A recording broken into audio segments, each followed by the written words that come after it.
Welcome back to A3. It is everyone's favorite segment, our weekly best 11. We break it down, all 11 players of the week that we think stood out the most. And this week we're adding in coach of the week. We do forget sometimes. And captain of the week. We're adding it in. Thanks for whoever wrote in and recommended captain, because I like this one. I got the forwards. Jen, you got the midfield. D, you're going with the back line. Do you want to start in the back, my friend? Oh, I can start. I feel like backline is the most controversial, where everybody like prods and pulls. But I'm here for it. I'm here for my backline hate. But first, I'm going to start with Morroni. I'm going to do defenders and goalkeeper. So Morroni, San Diego. I think she's just been such an unsung hero. She's one of those players that we talked about when we talked about the top 5 internationals, that I was like, damn, I wish I would have included her, because she's been so good for San Diego. Very understated game, but how she holds the ball up, the way she gets up into the attack while maintaining possession, she doesn't overcomplicate things, is great. And she got a beautiful assist on Kimi Estanio's goal this weekend. Then I'm going with Sam Staub. The girl can score goals back from injury. She doesn't just have a long throw and a banging left foot. She can put them away too. And she started the build-up. She was in the midfield. She played a ball forward, and then you just watch her long stride launch up the field, and she keeps going, and the ball ends up, there's a cross. She ends up being in the right place, right time, puts it away for Chicago. And so I wanted to give her credit, because we don't have a lot of Chicago players on our list, and I think Sam Staub absolutely earned it. Next up, Lisa, you're going to love this. Tara McKeown, your girl, ride or die.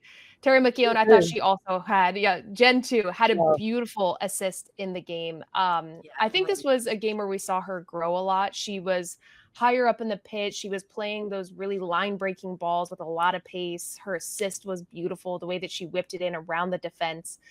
So I love it. Want to give McKeown a shout. And then last, Haley Mace. 2 assists on the night. A start for her was huge. That team is difficult. One, to come back from injury, then to break into the starting lineup. And she shut down Rachel Kundanaji. Defensively, yes, on the corner, she was on the wrong side. She should have been in front of her defender. Sure, that happens. Mind you, I was on the show with Kelly and McCall. They gave some defenders that scored own goals that day. So I'm like, okay, we're giving defenders grace. I have a higher standard. Whoa. I still think that game would have been different if Mace wasn't there to set up play. She had 2 assists as an outside back. I know. I think she did great. And then last but not least, I'll let you guys poke holes. Abby Smith is my keeper. Nice. Abby Smith, first season start since August of 2023.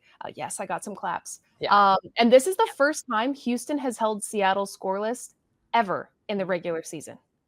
Ever. So I think big credit to her. Yeah. And that's my back line. Yeah. And I can't wait to hear you guys tear it apart.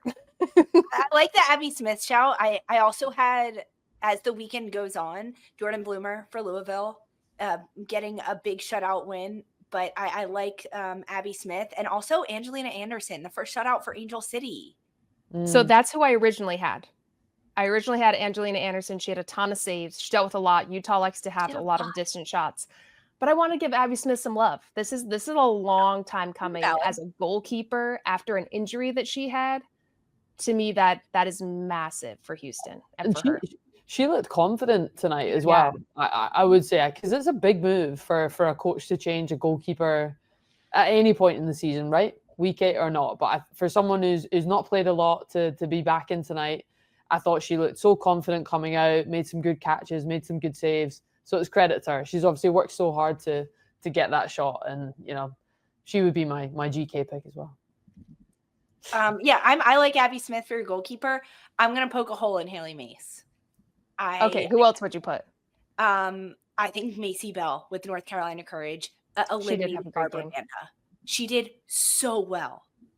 So I did it like a 4-back. I had to pick 4. I know. Omid in our chat is like, I think Darian's gonna go with the 3-back. I think she's we got to start basing our 11s off a back 3, a back 5 now. Yeah, I mean, I would love that. But okay, we can swap that. I agree. She was another player that I had written down that I thought was great, but I think a little bit of recency bias and the 2 assists kind of swayed me towards Hay. I know, but it was pretty poor defending from Mace on the goal. They scored 4, whatever. Okay, so who are we going with? Morroni, Staub, McKeown. Jen, you're our tiebreaker. Do you want Haley Mace or Macy Bell? Oh, Haley Mace, I think. Haley Mace. Yeah. Jen is rocking with me tonight. I'm sticking with Darian, yeah. Fine. All right, Jen, hit us with your midfield. Who you have? I mean, can you join me in just talking about Debinha for the rest of the night, please? Because, whoa. I've spoken about her quite a lot on attacking third, and I just love watching her. I thought the first goal, even as a number 10 or a forward midfielder, to see the gap in a backline and to run into it, it's just game intelligence. Anderson's drawn out of that back four from BFC backline, sees the space. It's quite an awkward ball to get under control, but it's just, I love the way she opened up her body and finished bottom corner. So cool, calm, and collected. And then the free kick. It just was a beautiful top corner, upper 90, I think is what you guys say over here. Mm-hmm. Say top bins back home. I need to change that one. Like top bin. Yeah, top bins. But she's just awesome. I think to get another 2 goals, her quality in the final third, she was incredible. Yeah, no disagreement on Debinha. Yeah, zero complaints. 52nd. Right, that was her 51st and 52nd regular season goal. So she's now a 7th all time in the NWSL. She surpassed Megan Rapinoe. So yes, Jen, she gets the crown for midfield. Right. Okay, my second one, I think is I would go as far as saying is one of an underrated midfielder in this league, Denise O'Sullivan. I think I really enjoyed watching the Courage this weekend, and I thought everything they played was through her. Mm-hmm. Her work rate is always second to none. Dali just missed out, by the way, on my midfield, and based on work rate, to see her go to another level. But I think Denise O'Sullivan, obviously I know her really well from being in the Scotland versus Ireland national team setup. And I think she's captain for her team and deserves that position. And I think watching her this weekend, how much of a pillar she is in that midfield. So she's in there. She's my second midfielder. My third one comes from Taylor Flint's absolute rocket. Yeah. A goal. And I was just like, her first goal of the season, I think, this year. Mm-hmm. And I was just, she has to be in my midfield. I think if I'm in charge of midfield, Taylor Flint's in there. Get her one against, not in charge. Just or in charge. You're in charge. So yeah, I thought rocket of a goal to get the 3 points for our team. What a feeling that would have been. And it just what a goal, side netting from that far out. I hope she's watching that on loop back home this weekend. So good. That banger is good. I had Claire Hutton written down because of the assists that she gave on the one Debinha goal and her defensive structure, right? Like she has this freedom to float and go a little bit higher, but also get back. I like your 3 though. I did have Claire Hutton written down, so I'm going to throw her out there. I had McCaskill in there too. I think unsung hero for at San Diego, but I love those super effective game changers. Zero complaints from me. We were for those listening, we were joking in the group chat like Deb just makes it easy every week. It's like MVP already. Honestly, if I have the midfield on, it's like, but I'm like Debinha, Deb's in there. Debinha. You don't even have to watch the game. It's like, I'm like, so good. Okay, so we're going Debinha, Denise O'Sullivan, and Taylor Flint as our midfield trio. Yeah. All right, I'm up. Our forward line. This one, was very tricky for me. I'm going to start with Kristen Press because she subbed on for Angel City, getting the most minutes she has all season. 20 seconds later, she scores an absolute banger on her third touch, the first time she gets the ball, and it was huge. So I'm going with Kristen Press. I'm also going to go, this wasn't a game-winning goal, but Kouassi for Washington Spirit, because her goal was so good and getting in the right place on the back post, and it was the 500th NWSL goal. And I love a fun fact and I love a stat, and that's just such a good one for Kouassi. Her first NWSL goal is the 500th of the league. I think that's so poetic.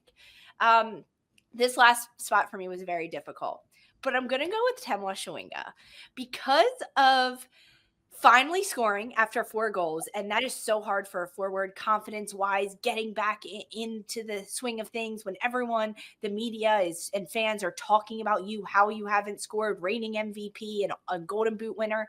And she does it in such skill The angle is so closed down, and she just makes it look so easy. So those were my nominations: Press, Kouassi, and Temwa Chewinga. I'm so happy you put Chewinga in there because her goal was so good. I know it looks like a straightforward finish, but I don't think people understand how accurate you need to be in that, because she was pretty wide of the goal by the time she got further forward. And I thought, across the goalkeeper, pace, power, low, I was like, okay, yeah, she's got it. She nailed it. So she had to be in there for me, for sure. Any objections, Dee? The only one I was going to throw in, I understand the CP23, brilliant. I think it was like 20-something seconds she came on the pitch and scored.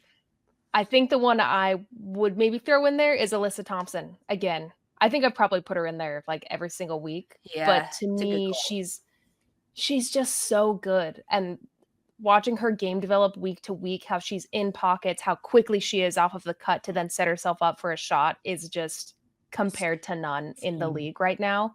But I love Kristen Press. I love that we give her a shout and she finally gets a goal. We need the girl to get more minutes. I know. We need to see her in the game longer. Oh, well, she only needs 20 seconds, Darian. Yeah. Yeah. Kimmy Ascanio too. She was on my list. I had her, but nah. Okay, so we're going to go with Press, Kouassi. You guys are good with Kouassi? And Love then watching Kouassi. Chewinga. Okay, let's do Coach. Anyone have a nomination they want to throw out there? Because my nomination is going to be Bev Yanez. Same. Louisville. Yeah? Yeah.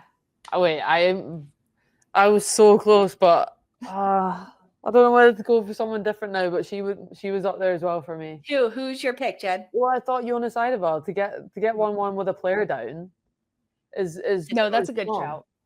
But I'm 2-1, guys, so it looks like Bev Yanez. Yeah, it's a good shout, but sorry. Good try. No, yeah, Bev, I mean, huge win for Racing Louisville.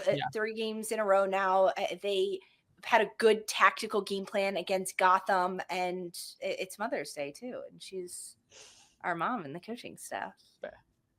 So we're going with Bev Yanez. All right. Yeah. Okay. Captain of the week. Jen, who's your nominee? I have questions about this. Is this an actual captain or is this somebody we're just honorarily nominating? Okay. Yeah. Honorary. I have gone for Denise O'Sullivan, though, who is the actual captain for her team. She's in our starting 11. Exactly. She's in my starting 11.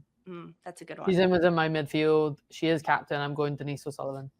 Okay. I was going to go with, my nomination is going to be Alex Luetta, because she got her first minutes back from injury and she led a prayer meditation circle after Savvy King went down with both Angel City and Utah. And to be a leader on a new team when you haven't played any minutes yet and step up and take on that leadership in that type of situation says a lot about you as a person. And, she also got some minutes on the pitch after her injury. So Luetta is my nominee.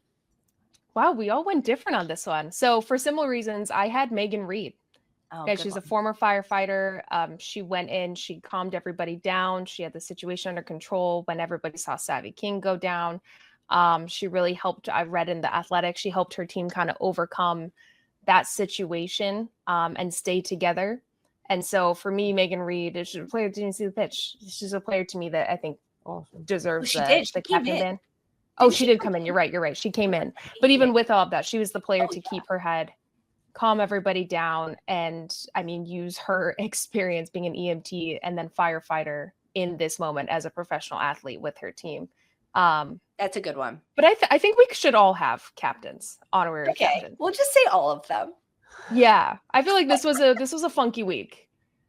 I think this was a funky week, and for all those different reasons, they deserve it. We can do whatever we want. There are no rules. And also all the honorary captains are also all of our moms, and all of the moms out there that are moms, and the players that are moms, and moms that work with us at A3. Shout out JMac, all the moms as well. Okay, can we do that too?